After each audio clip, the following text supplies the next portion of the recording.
शक्ति, मां शक्ति, मां शक्ति।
क्या कहा गुप्तचर? हिमाचल पुत्री पार्वती हिमालय में अकेली तपस्या कर रही है? हाँ सुरराज, मैं अपनी आंखों से देखकर आ रहा हूं। यह असंभव है। मैं होनी को बदल दूंगा। मैं हिमाचल पुत्री का तप पूरा नहीं होने दूंगा। बोल, पुष्टि, आघात, व्याघात। तुम चारों इसी समय हिमालय जाकर हिमाचल पुत्री को इतना आतंकित करो कि उसका तप भंग हो जाए। जो आज्ञा सुरराज।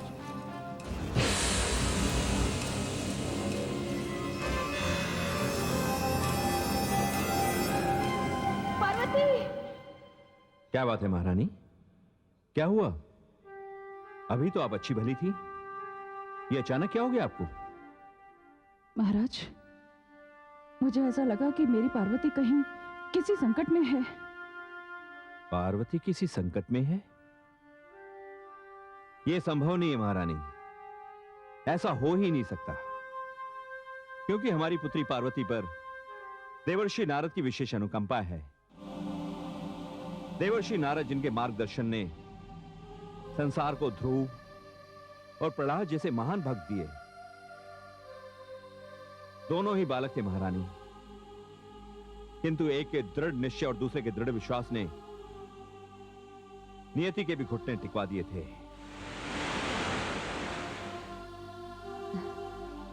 माताश्री, पिताश्री, प्रणाम माताश्री, प्रणाम पिताश्री। सदा सुखी रहो पुत्री। क्या हुआ माताश्री? क्या बात है पिताश्री? पुत्री गंगे, पता नहीं अचानक मुझे ऐसा लगा जैसे तुम्हारी बहन पार्वती किसी संकट में है। हाँ पुत्री। नहीं माताश्री, ये नहीं हो सकता। आप चिंतित ना हो, मैं स्वयं जाकर पार्वती को देख कर आती हूँ। गंगे, महाराज, मेरी पार्वती सकुशल तो होगी ना? आप चिंता न करें महारानी, देवी परमेश्वरी की कृपा से सब ठीक होगा। ओम नमः शिवाय, ओम नमः शिवाय, ओम नमः शिवाय, ओम नमः शिवाय, ओम नमः शिवाय, ओम नमः शिवाय, ओम नमः शिवाय। तपस्या? रुक जाइए देवी, आप जो भी हों, किंतु मेरी माता की तपस्या को भंग करने की चेष्टा मत कीजिए। मैं यहाँ विघ्न डालने नहीं आई हूँ, किंतु तुम कौन हो? मैं वीरभद्र हूं। मेरी माता का मुझे आदेश है कि उनकी तपस्या को कोई भंग करने की चेष्टा ना करे, और यह पुत्र अपने प्राण दे देगा, किंतु उनके आदेश को नहीं टलने देगा। वीरभद्र, मैं गंगा हूँ, हिमालय पुत्री गंगा। मैं पार्वती की बहन हूँ। क्षमा कीजिए, मुझे पता नहीं था। माँ की बहन भी माँ सी होती है। मेरी माता ने प्रण किया है कि जब तक मेरे प्रभु भगवान शिव स्वयं आकर उनकी समाधि नहीं तोड़ेंगे, मैं किसी और को उनकी समाधि नहीं तोड़ने दूंगा। नहीं वीरभद्र, मैं उनकी समाधि नहीं तोड़ूंगी। मैं तो केवल उनके दर्शन करना चाहती हूँ। कहाँ है भगवान शिव? वो सामने कंदरा में विराजमान है। आप वहां जाकर उनके दर्शन कर सकती हैं, किंतु ध्यान रहे वो भी समाधि में है और उनकी समाधि भंग न होने पाए। तुम इसकी चिंता मत करो। तुम मुझे नहीं पहचानते, किंतु वो मुझे पहचानते हैं।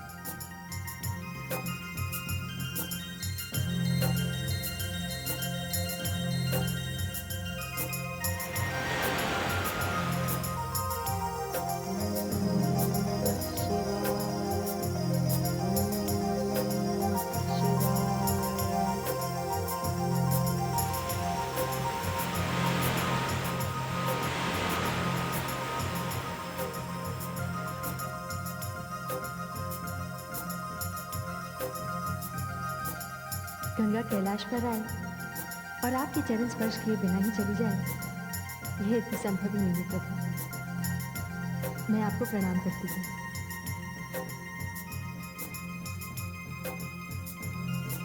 मैं जानती हूँ आपकी समाधि भंग नहीं होगी।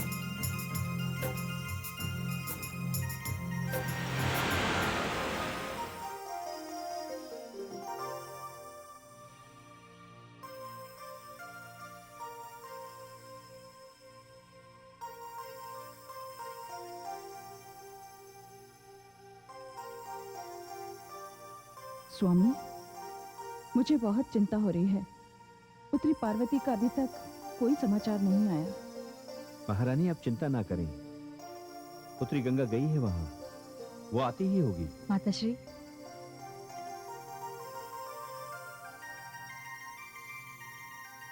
प्रणाम पिताश्री। प्रणाम माताश्री। सदा सुखी रहो पुत्री। पुत्री गंगे, तुम पार्वती से मिलकर आई? जी माताश्री। कैसी है मेरी पुत्री? माताश्री, वो सकुशल कैलाश पर है और पास ही कंदरा में भगवान शिव समाधि लगाए बैठे हैं।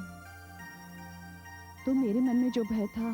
माताश्री, जिसकी रक्षा स्वयं वीरभद्र कर रहे हो, उसके लिए भय कैसा? किंतु गंगे, इस समय तो वहां भीषण हिमपात हो रहा होगा। हाँ पिताश्री, हिमपात तो हो रहा है। और अब ये बात कोई जाकर पार्वती से पूछे कि उसे तपस्या करने के लिए कंदरा से बाहर आकर बैठने की क्या आवश्यकता थी, जो खुले आकाश के नीचे बैठकर तप कर रही है। इसलिए अब उस पर हिम की वर्षा भी हो रही है। पुत्री, ये तो क्या कह रही है? देवर्षि नारद मेरी पुत्री को किस कठोर तपस्या के लिए ले गए? स्वामी, वहां भीषण हिमपात में मेरी पुत्री की दशा क्या हो रही होगी? महारानी, अब चिंता ना करें। हिमालय की पत्नी होकर, पार्वती की माता होकर, हिमालय पुत्री के लिए आपको हिम की वर्षा भीषण लग रही है? ये आप नहीं समझेंगे स्वामी। ये केवल एक माँ ही समझ सकती है। मेरी पुत्री कितनी कोमल है, मैं स्वयं जाकर देखूंगी वो किस स्थिति में है। महारानी रुक जाइए। मैं आपको वहां नहीं जाने दूंगा, कदापि नहीं जाने दूंगा। वहां जाकर आप कहीं मेरी पुत्री के संकल्प पूर्ति मार्ग में बाधा ना बन जाएं। नहीं स्वामी, कोई भी माता अपनी संतान के लिए बाधा नहीं बन सकती। पिताश्री, माताश्री के जाने की व्यवस्था कर दीजिए ना, कि वहां जाकर पार्वती का साहस देखेंगी तो ही इन्हें धीरज प्राप्त होगा। ठीक है पुत्री गंगे, मैं महारानी के जाने का उचित प्रबंध कर देता हूँ। स्वामी, जो भी करना है शीघ्र कीजिए।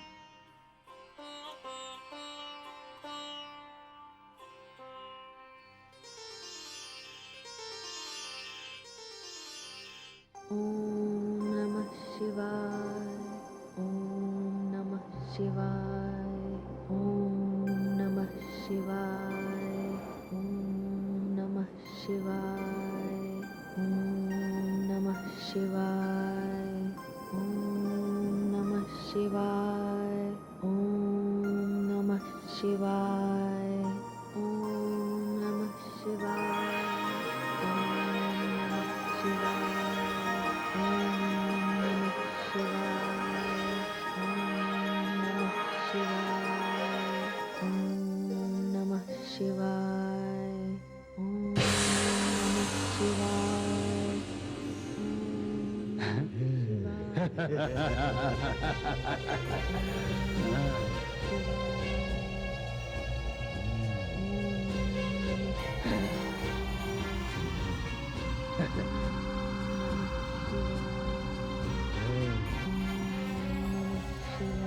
विचार है?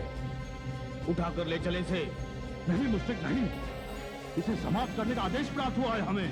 किंतु आघात, तनिक सोचो, विधाता ने कैसी सुंदर मूर्ति बनाई है। क्या हम इसे यूं समाप्त कर देंगे? तुम किसी भ्रम में मत पड़ना मूल। समय नष्ट मत करो।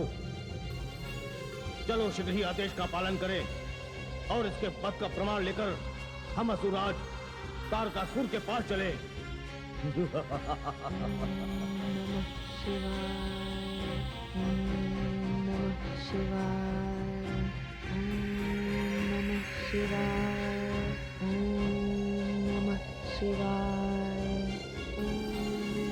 हिमाचल पुत्री, तोड़ दे अपना ध्यान और बंद करे ओम नमः शिवाय की रट।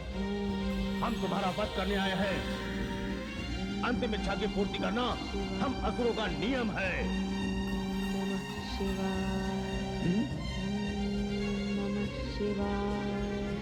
तुमने सुना नहीं भ्राता मुझसे ने क्या कहा?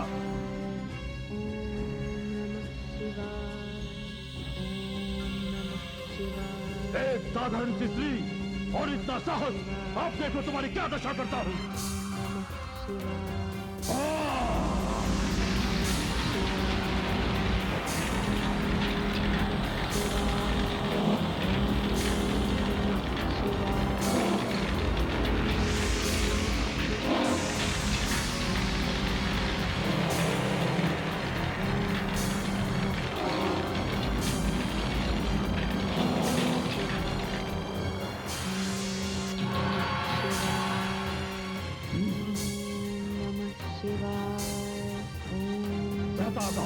कदाचित इस हिम वर्षा में इस पर अग्नि का प्रभाव नहीं होगा।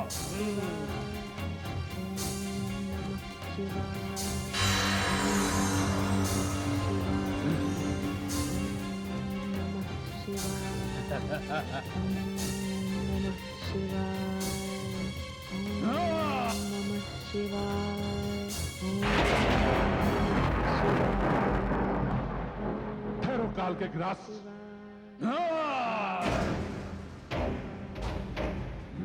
उधर क्या देखते हो? इधर आओ।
भेजा था उसी के पास चले जाओ।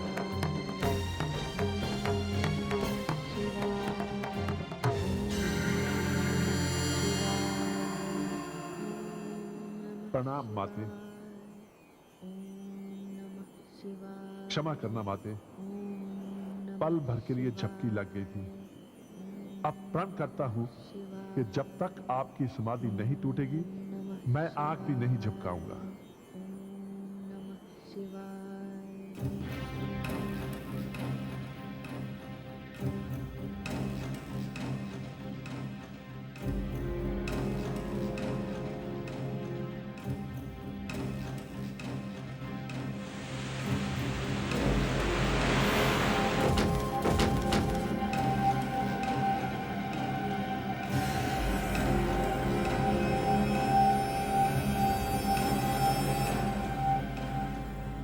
अरे मूल, मुष्टिक, आघात, व्याघात, स्वामी इन्हें क्या हुआ? ये सब तो मृतिक दिखाई दे रहे हैं। ये मृतिक दिखाई नहीं दे रहे महारानी, ये मृतिक हैं। किंतु महाराज ये सब हुआ कैसे?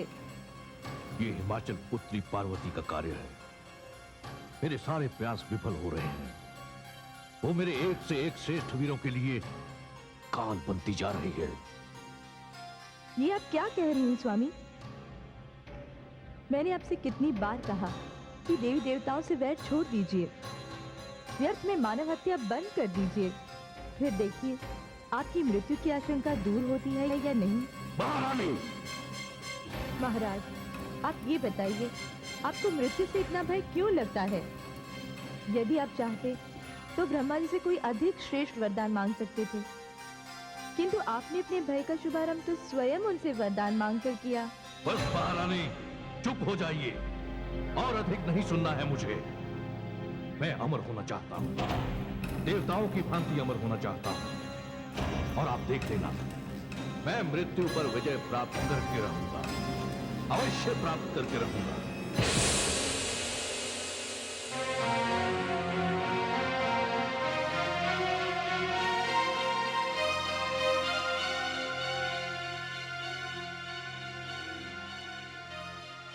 हे वरुण देव, क्या कारण हो सकता है? कामदेव अब तक नहीं पधारे। वो किसी भी क्षण आते होंगे, उन्हें सूचना दे दी गई है। कामदेव उपस्थित है देवराज इंद्र। कामदेव अपनी समस्त सेना के साथ उपस्थित है देवराज। आइए आइए कामदेव, आपका स्वागत है। आइए आइए कामदेव, वरुण लोक में आपका स्वागत है। आज्ञा दीजिए देवराज। बहुत दिनों से मैं तथा मेरी सेना दोनों ही निष्क्रिय बैठे हुए हैं। आज आपने जैसे ही मुझे बुलवाया तो मेरे मन में एक नई शक्ति का संचार हो गया। आदेश दीजिए देवराज, किस वन को उपवन बनाना है, किस हठि ऋषि की समाधि भंग करनी है, किसका तप आपकी शक्तियों को चुनौती दे रहा है। बताइए देवराज, बताइए, इस बार मेरे बाणों के लक्ष्य पर कौन है? बताइए देवराज, कौन है मेरे लक्ष्य पर?